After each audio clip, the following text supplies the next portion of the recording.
Like share और subscribe करें हमारे इस चैनल को और बेल आइकन को दबाना ना भूलें ताकि हमारी वीडियो आप तक सबसे पहले पहुंचे। हेलो स्टूडेंट्स, एक बार फिर मैं डॉक्टर धीरज नेगी, लाल बहादुर शास्त्री व्यावसायिक अध्ययन महाविद्यालय हरदा से एजुकेशन क्वालिटीज वीडियोस के साथ। स्टूडेंट्स, आज हमारा विषय है बिजनेस मैनेजमेंट और टॉपिक है direction. This is very important factor, direction in management, the fourth element in management process. आज हम डायरेक्शन के विषय में बात करें। स्टूडेंट्स, जिंदगी में डायरेक्शन, जिसे हिंदी में निर्देशन के नाम से पुकारा जाए, ये बहुत इंपॉर्टेंट होता है। स्टूडेंट्स, जब एक विद्यार्थी को सही ढंग से स्कूलिंग लाइफ से लेकर कॉलेज लाइफ तक और पूरी जिंदगी सही ढंग से निर्देशन मिलता है, मार्गदर्शन मिलता है, डायरेक्शन मिलता है, तो उसकी जिंदगी का लम्हा ही कुछ और होता है। आज हम उसी विषय पर बात करने जा रहे हैं। सबसे पहले हम अपने टॉपिक्स देखेंगे। हमारे topics, what is a direction, direction क्या होता है, मीनिंग, उसके कुछ सब topics, nature, process and principle of direction. Student, हम अपने इस विषय को शुरू करें उससे पहले मैं आपको एक विशेष जानकारी देना चाहूंगा। कई बार हमारी जिंदगी में मार्गदर्शन, निर्देशन बहुत मायने रखता है, इंपॉर्टेंस रखता है। मनुष्य की एक बहुत बड़ी प्रवृत्ति है जो साइकोलॉजिकल पॉइंट ऑफ व्यू से देखी जाती है, मनोवैज्ञानिक दृष्टिकोण से देखी जाती है कि हर इंसान दूसरे इंसान को समझाना चाहता है, दूसरे इंसान को मार्गदर्शित करना चाहता है। बट हम इस टॉपिक को शुरू करने से पहले मैं आपको एक बहुत इंपॉर्टेंट बात बताना चाहता हूं कि किसी और को सिखाने से पहले स्वयं को सीखना बहुत जरूरी है। हम जो इंसान को सिखाना चाहते हैं, क्या वो हम कर सकते हैं? इसका बहुत अच्छा उदाहरण है। बहुत से माता पिता अपने बच्चों को होमवर्क या एजुकेशन या स्टडीज को लेकर कई बार प्रेशर या फिर उनसे बहुत सारी आशाएं रखते हैं।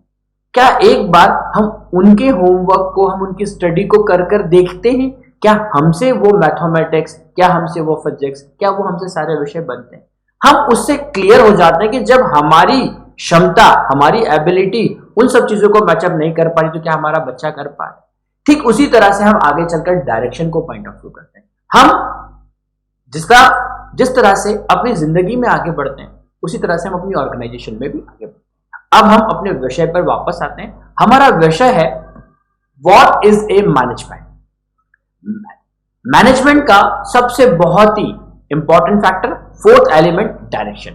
Direction is the management function perform by the top level officers of management. हमारी किसी भी ऑर्गेनाइजेशन में कुछ टॉप लेवल्स होते हैं जिसमें हम मैनेजिंग डायरेक्टर्स, जनरल मैनेजर्स के नाम से पुकारते हैं। उनके ठीक बाद हम हेड ऑफ डिपार्टमेंट या मैनेजर्स के नाम से पुकारते हैं। ये वो व्यक्ति होते हैं जो ऑर्गेनाइजेशन में अपने सबऑर्डिनेट्स या अपने एम्प्लॉइज को आगे क्या करना है, किस तरह से करना है, उसका निर्देशन देते हैं, मार्गदर्शन देते हैं। That is called the direction. क्योंकि उन्हीं के डायरेक्शन पर ही ऑर्गेनाइजेशन की सफलता या असफलता निर्भर करती है।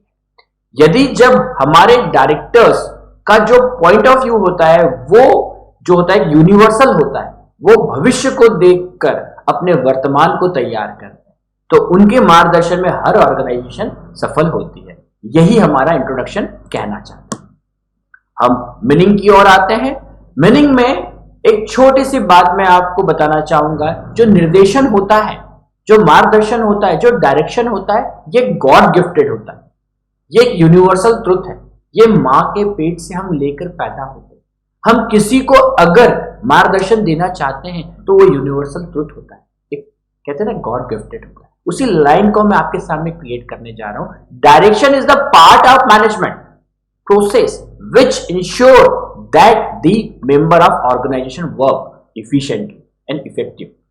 आप किसी व्यक्ति का वर्क इफेक्टिव और इफिशिएंसी के साथ तभी ग्रो कर सकते हैं जब आपको वो बहुत अच्छी तरीके से आता है, अन्यथा आप नहीं कर पाएंगे। आपका मार्गदर्शन, आपका निर्देशन पूरी तरीके से खत्म हो जाएगा। हम यहां पर भारतीय क्रिकेट टीम का उदाहरण लेंगे। आज के सफल कप्तान विराट कोहली, अगर वो एक जीत की तलाश में एग्रेशन के साथ उतरते तो पीछे वाले 10 खिलाड़ी उन्हीं की एग्रेशन के साथ आगे बढ़ते हैं। अगर वो शिथिल हो जाएंगे, शांत हो जाएंगे और जीत के प्रति उनकी भूख समाप्त हो जाएगी तो उन 10 की भी समाप्त हो जाएगी। तो मैं हमेशा एक ही बात बताना चाहता हूं, जब आप एज ए डायरेक्टर स्टूडेंट अपने आप को देखते हैं, एज ए मैनेजर आप अपने आप को देखते हैं, तो आपको जो दूसरे लोगों को तैयार करवाना है वो पहले खुद को भी करवाना। हम आगे बढ़ते हैं स्टूडेंट्स, हम एक छोटी सी डेफिनेशन को देखते हैं। Directing is the fourth element of management process. जो मैं आपको बार बार बता रहा हूं, ये एलिमेंट्स में से चौथे नंबर का एलिमेंट है जिससे मैनेजमेंट प्रोसेस बनी हुई है। और जब हम डायरेक्टिंग करते हैं तो इससे क्या होता है, आपका सबऑर्डिनेट्स के साथ में एक कांटेक्ट बनता है। उस कांटेक्ट के जरिए आप उन्हें ट्रेनिंग देते हैं, उन्हें ऑर्डर्स देते हैं, उनका मोटिवेशन बढ़ाते हैं, उनको लीड करते हैं, जो आगे चलकर डायरेक्टिव का एलिमेंट्स भी कहलाता है। कुछ नेचर्स होते हैं, तो हम नेचर्स ऑफ मैनेजमेंट में सबसे पहले जो देखते हैं, इसका पहला जो है डायरेक्शन से जोड़ है। कैसे नेचर ऑफ मैनेजमेंट का पोर्शन हम कैसे डायरेक्टर से जोड़ेंगे, क्योंकि आपका जो नेचर ऑफ मैनेजमेंट है वही आपका डायरेक्शन बनता है। सबसे पहले देख रहे हैं आप लोग गोल ओरिएंटेड। कोई भी ऑर्गेनाइजेशन चाहेगी कि उसके जो गोल है, उसके जो ऑब्जेक्ट्स हैं वो अचीव हो, तो उसे अचीव करने के लिए आपकी ओर से जो मैनेजर्स होते हैं, जो मैनेजिंग डायरेक्टर्स होते हैं, जो हेड ऑफ डिपार्टमेंट्स होते हैं, वो उस गोल को अचीव करने की भूख पैदा करते हैं अपने सबऑर्डिनेट्स में कि नहीं, हम ये सब मिलकर कर सकते हैं। इसी तरह से इसके नेचर का जो है मैनेजमेंट पर एक प्रोसेस बनता है। हम आगे बढ़ते हैं, अब आता है नेचर ऑफ डायरेक्शन।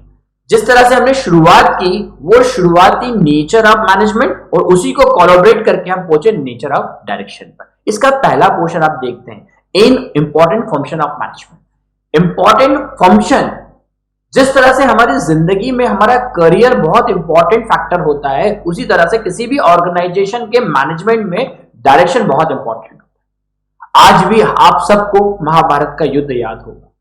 महाभारत का युद्ध पूरा श्री कृष्ण के डायरेक्शन में चल रहा था।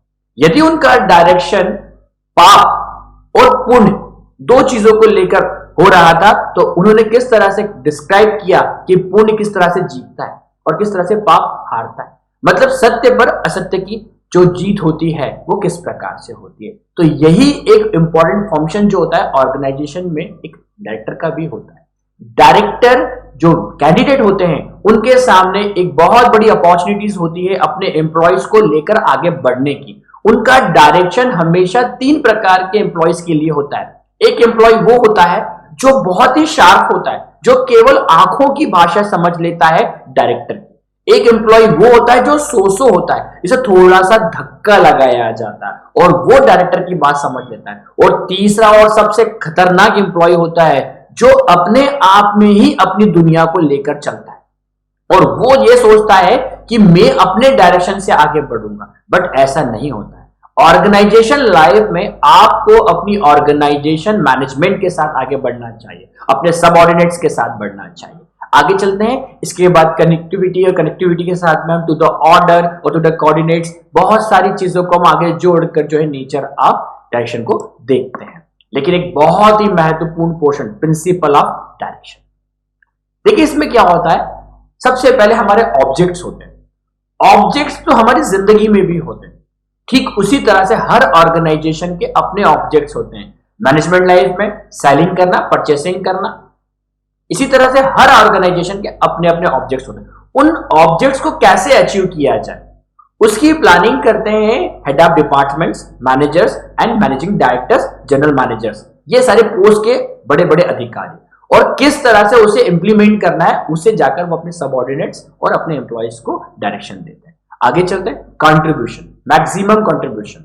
देखिए यहां पर यदि केवल सैनिक को बोल दिया जाए कि तुझे लड़ाई करना जाना है, आपको युद्ध लड़ाई में लड़ना है, वो युद्ध नहीं जीत पाएगा क्योंकि उसे ऐसा लगेगा मैं अकेला खड़ा हूं। लेकिन जैसे ही पीछे से सेनापति आते हैं और ठीक सेनापति के पीछे वो अपने राजा को खड़ा हुआ देखते हैं, उनका मोरल पावर बढ़ जाता है, उनकी ताकत बढ़ जाती है। उन्हें यह लगता है कि वो अकेले नहीं है, उनके पीछे सेनापति खड़े हैं, उनके पीछे राजा खड़े हैं। तो मैक्सिमम जो कंट्रीब्यूशन होता है वो ओवरऑल ऑर्गेनाइजेशन स्ट्रक्चर का होता है। Managing directors to managers to subordinates and employees, that's it. तब जाकर हम अपने ऑब्जेक्ट्स को पूरा कर सकते हैं। स्टूडेंट्स प्रिंसिपल ऑफ डायरेक्शन आप अपने जीवन में भी यूज कर सकते हैं। ताकि आप अपनी लाइफ को बहुत बेटर लाइफ की तरफ ले जा सके। हम आगे बढ़ते हैं, यूनिटी ऑफ कमांड, ये बहुत इंपॉर्टेंट है। जब एक से ज्यादा डायरेक्टर्स होते हैं, जब एक से ज्यादा मैनेजर्स होते हैं, जब एक से ज्यादा हेड ऑफ डिपार्टमेंट्स होते हैं, तो उनकी कमांड में यूनिटी होना चाहिए। ये नहीं होना चाहिए कि एक पूर्व की ओर जा रहा है और दूसरा पश्चिम की ओर जा रहा है। इसका पूरा फायदा उठाते हैं सबऑर्डिनेट्स, इसका पूरा फायदा उठाते हैं एम्प्लॉइज, और वहां पर किसी और का बुरा नहीं होता है, सिर्फ ऑर्गेनाइजेशन का बुरा होता है, और ऐसी स्थिति उस ऑर्गेनाइजेशन के लिए बहुत ही ज्यादा हार्मफुल रहती है। हम आगे बढ़ते हैं, सुपरविजन। आप एज ए डायरेक्टर, आप एज ए मैनेजर कभी किसी को कुछ कह देते हैं काम करने के लिए कि आपको ये ऑब्जेक्ट पूरा करना है, आपका काम वहां पूरा नहीं हो जाता। आपका काम यह भी रहता है कि आप टाइम टू टाइम ये देखते रहें कि आपके सबऑर्डिनेट्स, आपके एम्प्लॉइज वो काम प्रॉपरली कर रहे हैं या नहीं। आज हिंदुस्तान ने एक बहुत बड़ा इतिहास रचा है वैक्सीनेशन का।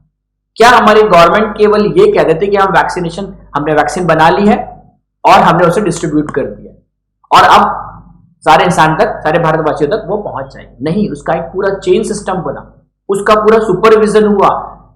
जहां पर उनका कंस्ट्रक्शन हुआ है, जहां पे उसे बनाया गया है, वहां से लेकर किसी भी रूरल एरिया तक पहुंचाने का एक पूरा सिस्टम बना और उसका सुपरविजन होता रहा, जिसका आज हम ये देख रहे हैं कि हमने एक बहुत बड़ी महामारी पर विजय हासिल करी। आगे चलते हैं, इफेक्टिव लीडरशिप। लीडरशिप का जैसे ही नाम हमारे सामने आता है तो हमारे जहन में एक ऊर्जा पैदा होती है, हमारे जहन में एक ऐसी बात आती है कि हाँ, लीडर बनना आसान है बट इफेक्टिव लीडर बनना बहुत मुश्किल। आज हर इंसान को यह लगता है कि उसे सारे लोग सुने। वर्तमान समय की एक परिदृश्य में यह देखा जाता है कि हर व्यक्ति बोलना चाहता है, सुनना कोई नहीं चाहता।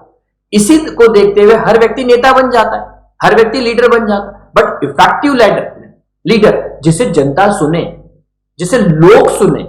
और क्यों व्यक्ति आपको सुनेगा? आपकी इफेक्टिव पोर्शंस कम्युनिकेशन की वजह से, इफेक्टिव सब्जेक्ट की वजह से आप रिजल्ट ओरिएंटेड बनेंगे, आप सबको साथ में लेकर चलेंगे, आप अपने फायदे से पहले औरों का फायदा सोचेंगे। इन सबको जब हम कोलैबोरेट करते हैं तब आप एक इफेक्टिव लीडर के तौर पर आगे आते हैं। आगे बढ़ते हैं, इफेक्टिव मोटिवेशन। मोटिवेशन जिसे हम हिंदी में अभिप्रेरणा के नाम से पुकारते हैं। मोटिवेशन बहुत प्रकार के होते हैं स्टूडेंट्स। मैंने अभी आपको बताया था ना, जिस तरह से एम्प्लॉइज 2 से 3 प्रकार के होते हैं कि एक बहुत शार्प होता है, एक सो होता है, एक थोड़ा डल होता है, जिसे थोड़ा सा हमें मैनेज करना पड़ता है। वैसे ही मोटिवेशनल भी कैंडिडेट्स भी अलग अलग होते हैं। कुछ एम्प्लॉइज ऐसे होते हैं जिन्हें केवल डायरेक्शन की ओर से केवल एक हल्का सा टच लगता है कि कोई उनके काम की तारीफ कर दे, कोई उनके काम की तारीफ कर देता है तो वो एक कहते हैं ना कि मिसाइल की तरह से आगे बढ़ते हैं। कुछ कैंडिडेट ऐसे होते हैं जो मनी माइंडेड होते हैं, जो ये देखते हैं कि उनका प्रति वर्ष और यह कितना इंक्रीमेंट हो रहा है। और कुछ एम्प्लॉइज ऐसे होते हैं जिन्हें इंक्रीमेंट से भी मतलब नहीं, जिन्हें तारीफ से भी मतलब नहीं, उन्हें कि उनका पदोन्नति कितना हो रहा है, प्रमोशन हो रहा है या नहीं। अब स्वाभाविक है, प्रमोशन होगा तो सैलरी स्केल बढ़ेगा। तो ये जो मोटिवेशन होता है, इसे प्लान करने का तरीका होता है डायरेक्टर्स के पास। और जब वो अपने एम्प्लॉइज को देखते हैं कि वो कितना वर्कआउट कर पा रहा है, ये स्वाभाविक बात है, मोटिवेशन उसी व्यक्ति के पास जाता है जो वर्क करके रिजल्ट लाता है, रिजल्ट ओरिएंटेड बनता है। कुछ एम्प्लॉइज केवल काम की बात करते हैं, कुछ एम्प्लॉइज काम का जिक्र करते हैं और कुछ एम्प्लॉइज काम की चिंता करते हैं बट काम नहीं करते। इसे पहचानने का सबसे अच्छा तरीका होता है उनके वर्क के रिजल्ट पर। और इसीलिए आज समय में मैं आपको बताने जा रहा हूं कि डायरेक्टर्स जब उन्हें रिजल्ट ओरिएंटेड वर्कआउट देते हैं तो उनका सामने पूरा क्लीन एंड क्लियर वर्क आ जाता है। आगे चलते हैं, फ्लो थॉट्स। समय समय पर अपने विचारों का आदान प्रदान होते रहना चाहिए। As a director, as a manager, as a general manager, as a head of department, अपने एम्प्लॉइज के साथ, अपने सबऑर्डिनेट्स के साथ आपके विचारों का आदान प्रदान होते रहना चाहिए। स्टूडेंट्स, प्रिंसिपल ऑफ डायरेक्शन, इसी के साथ हम आगे बढ़ते हैं। और जब हम आगे बढ़ते हैं तो कुछ इंपॉर्टेंट फैक्टर्स हम देखते हैं, इंपॉर्टेंट ऑफ डायरेक्शन देखते हैं। इसमें बहुत ज्यादा कोई बड़ी चीजें नहीं आएगी, इसमें वही चीज आएगी कि आपके जो गोल्स हैं उसको अचीव करने में आपको हेल्प मिलती है, क्योंकि आप जो चाहते हो वो अपने सबऑर्डिनेट्स को बताते हो। आप जो चाह रहे हो वो अपने कलीग्स को बताते हो, अपने एम्प्लॉयज को बताते हो कि मुझे मेरी सेल में ग्रोथ करना है, मेरा ये प्रोडक्ट है, मुझे मेरी सेल में ग्रोथ करना है। अब ग्रो करने के लिए मैं आपको ये चीजें बता रहा हूं, प्लीज आप मेरे इस गोल को अचीव करने में मेरी हेल्प करें। इसी के बाद हम आगे बढ़ते हैं, तो इफिशियंसी में ग्रोथ आती है खुद की भी, क्योंकि उसे एक ताकत के साथ आगे बढ़ना होता है डायरेक्टर को, और साथ ही साथ एम्प्लॉयज को भी। हम आगे बढ़ते हैं। अब जब इन सब चीजों को लेकर हम आगे बढ़ते हैं, कॉन्सेप्ट आता है। क्या कॉन्सेप्ट है डायरेक्शन का, क्या इंपॉर्टेंस रखता है वो ऑर्गेनाइजेशन की लाइफ में। एक technique of instructing and guiding the people at the work known as directing. एक व्यक्ति और हजारों की भीड़ को, सैकड़ों की भीड़ को वो लेकर चल रहा है, साथ में लेकर चल रहा है, जिसका एक बहुत बड़ा उदाहरण है स्वर्गीय धीरूभाई अंबानी। बहुत बड़ी कंपनी का निर्माण किया उन्होंने एक सपना देखा था हिंदुस्तान को मजबूत बनाने का, और आप देख रहे हैं कि उस कंपनी ने किस तरह से ग्रो किया है। इसी तरह से एक अच्छा डायरेक्शन आपकी जिंदगी में, स्वयं की जिंदगी में और ऑर्गेनाइजेशन के पूरे जीवन काल में परिवर्तन कर सकता है। That is the called off concept of directing. हम आगे बढ़ते हैं स्टूडेंट्स, एक एलिमेंट्स की बातें करते हैं, कुछ इंपॉर्टेंट एलिमेंट्स इसमें। Communication, director, managing directors, head of departments, सारे बड़े अधिकारियों की कम्युनिकेशन स्किल बहुत ही इंपॉर्टेंट फैक्टर है, इसीलिए उन्हें एलिमेंट में शामिल किया गया है। एक अच्छा डायरेक्टर जिसकी कम्युनिकेशन बहुत अच्छी है, वो अपने सबऑर्डिनेट्स को मैनेज कर सकता है, उन्हें मोटिवेट कर सकता है। तब इसलिए हम कह सकते हैं कि the first element of directing communication. इसके बाद सुपरविजन, जिस पर हमने चर्चा की, मोटिवेशन पर भी हमने की और लीडरशिप पर भी किया। स्टूडेंट, आई होप सो कि आप सब लोग प्रॉपरली डायरेक्शन को बहुत अच्छी तरीके से समझ रहे हैं। ये बहुत इंपॉर्टेंट टॉपिक है और अधिकतर एग्जाम में ये पूछा जाता है स्टूडेंट्स।